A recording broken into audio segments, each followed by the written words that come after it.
Call of Duty Modern Warfare 3's campaign picks up where last year's Modern Warfare 2 left off. Captain Price's iconic Task Force 141 is back in action, and as teased in the final cutscenes of Modern Warfare 2, the new threat is Vladimir Makarov, a major antagonist of the original Modern Warfare franchise. Modern Warfare 3 sparks a hot opening with an early reveal of Makarov, but the introduction of the new open combat missions disrupts the story's pace for a fizzled-out ending.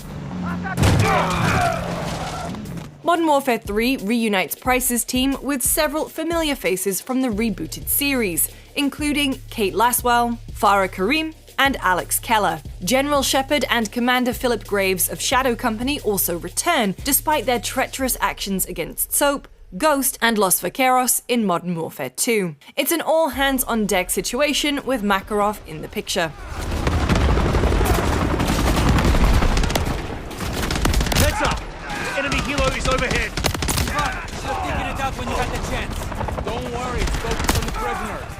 The campaign opens with Operation 627, a mission in which you stealthily break into a gulag. This linear level sees you rappelling down into the gulag with night vision goggles on, clearing guards level by level as you descend. Visually, this level looks cool, and the gameplay is one of the more enjoyable and traditional missions you'll play in Modern Warfare 3. The gameplay and cinematics are of the bombastic quality you'd expect from Call of Duty, and right away, the threat of Makarov is present. He gets an exciting jailbreak moment and emerges from confinement, ready to cause some chaos. However, after this hyped opening mission, Modern Warfare 3 immediately stumbles as you're forced to play two of the game's new open combat missions back to back.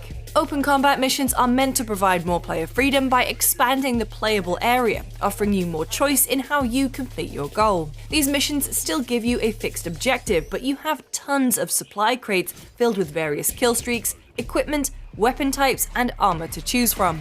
I was optimistic about these new mission types, as I'm a player who lacks patience and likes to go in guns blazing. And I was excited about having that choice, as opposed to always following the prescribed, more linear path of a standard Call of Duty campaign level. I thought I wouldn't miss Call of Duty's forced stealth objectives, but I have a greater respect for those moments now that they're missing in Modern Warfare 3. Unfortunately, the freedom these open missions present come at the cost of the atmosphere and cinematic tension that would be present during a more traditional mission. The detrimental impact of these new mission types is first noticeable after the opening of the second mission, Precious Cargo. The cinematic introduction is an emotionally charged scene with Farah and a close companion that is followed by an open combat mission in which you run around and loot gear as Farah, a process which felt like a very casual match of DMZ or Spec Ops. Farah just witnessed the death of someone important to her, and in the framework of a classic scripted Call of Duty mission, the impact of that scene could have been better expressed. Sure, someone was still harping in my ear to remind me of my objective, but any real emotion or urgency about the task at hand is still completely lost within the format of an open combat mission. All stations, last tracker on. Coney's leaving with both the missiles. Solid cut. You did what needed to be done, Vera. Make sure you do the rest. Echo, how copy? Loud and clear, Farah. Cody's pulling up stakes. They got what they wanted. We live to fight another day. It's not over.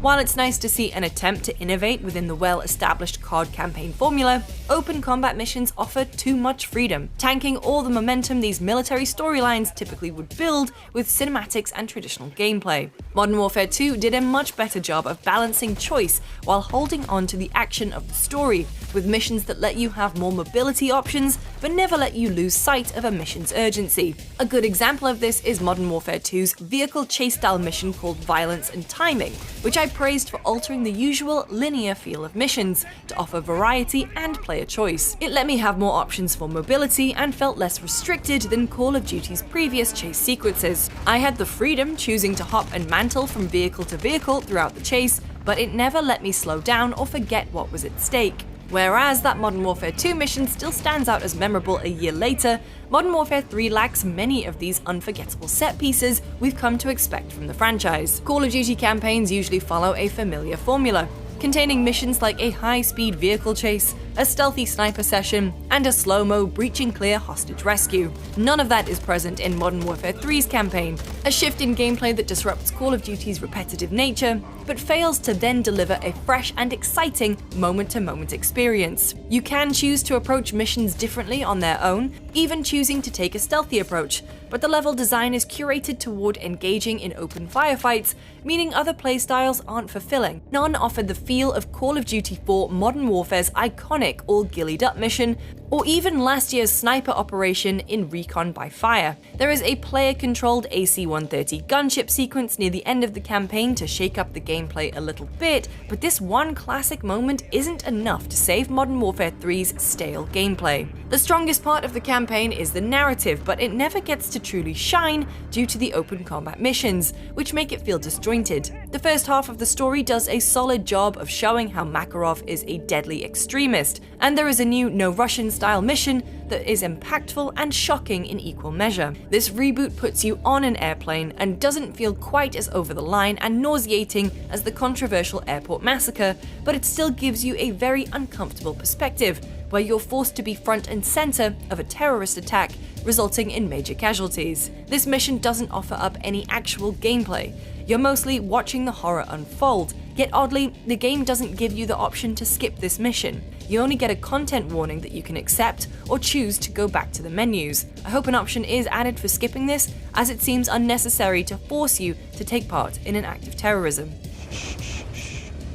Modern Warfare 3 doesn't shy away from showing another massacre on an even larger scale, forcing you to fight through Makarov's thugs during an ongoing shooting at the stadium at Verdansk. This mission is filled with chaos and panic as civilians flood out from the stands of the arena, running for their lives and crossing your path as you work to eliminate the terrorists. You fail the mission if you accidentally kill an innocent person, so accuracy and trigger discipline are important here. This mission serves to further reinforce what Makarov is capable of, but resorting to this kind of shock value should be in service of a greater story, instead for what is essentially cheap, questionable thrills. And when it all comes to a head, Modern Warfare 3's ending leaves much to be desired. Task Force 141's race to stop Makarov ends with an unsatisfying story resolution. All of the early build-up to show the ruthless terror of Makarov fizzles as open combat missions derail any narrative momentum until you eventually hit an abrupt semi-cliffhanger. This campaign sets up a narrative to go beyond the original series, teasing a fourth Modern Warfare game will likely follow, but the path there is largely forgettable. Now entering the reactor. Take cover. Moving away. My favourite moments in the campaign tended to rely on nostalgia, taking advantage of the return to Warzone's Verdansk map. However, these campaign highlights, such as a stealthy incursion through a military base as Kate Laswell, or a bomb-defusing mission on a bridge as Ghost, lean too heavily on the novelty of allowing fans to get lost in reminiscing on the golden days of Call of Duty's Battle Royale, as the missions themselves are otherwise not particularly enjoyable. When you tear away all the dreadful free roam moments of the campaign, the traditional parts still showcase Modern Warfare 3's impressive graphics, over-the-top action, and the guns still have the snappy aim and punchy feel you'd expect in your gunfights. There's just not enough of these moments to make the game feel whole. On top of the disappointing missions, Modern Warfare 3's campaign fails to serve as the usual introduction to the multiplayer mode. Many of the available weapons come from Modern Warfare 2, despite Modern Warfare 3's multiplayer supposedly including a number of new weapons. And with Modern Warfare 3's core multiplayer mode launching with nothing but remastered maps, you won't be revisiting locations from the campaign as you normally would. While it remains to be seen how the multiplayer component shakes out, it seems as though there will be a greater disconnect between the campaign and multiplayer than ever. It's an odd feeling to have the most direct narrative sequel we've ever had in Call of Duty, yet have the game still feel so otherwise disconnected from the other entries of the series in terms of execution. The 14 campaign missions in Call of Duty Modern Warfare 3 exaggerates its scope, as it should only take 4 to 5 hours to complete, which is shorter than the norm. Unless you really take your time exploring the wide areas of the open combat missions, this story shouldn't take up a lot of your time. The intention of open combat to offer freedom ends up feeling like filler used to introduce Makarov's arrival, leaving little motivation to stick around more than needed, and doing so would only serve to further interrupt the narrative. Be advised, Draconi reinforcement helo is heading your way, so...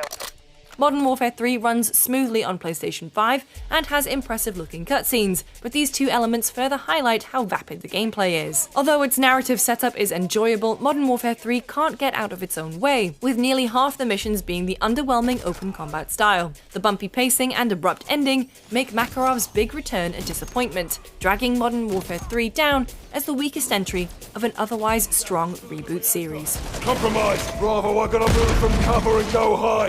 You better be close, can't go any higher than this! Captain, ropes up! Grab the rope!